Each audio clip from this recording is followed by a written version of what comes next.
تخيل حضرتك لما تبقى مهندس معماري محترم وبتبني مبنى من 8 ادوار، وشغلك شغال تمام والموقع لوز العنب، والناس مبسوطه منك وبتسقف لك وبتقول لك مولتو بيلو يا باشمهندس، مولتو بيلو مورتابيلو. اي والله.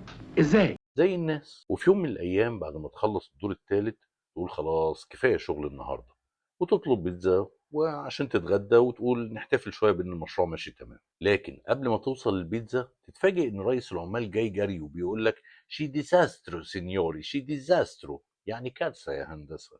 تقول له في ايه؟ خير يا وش الخير.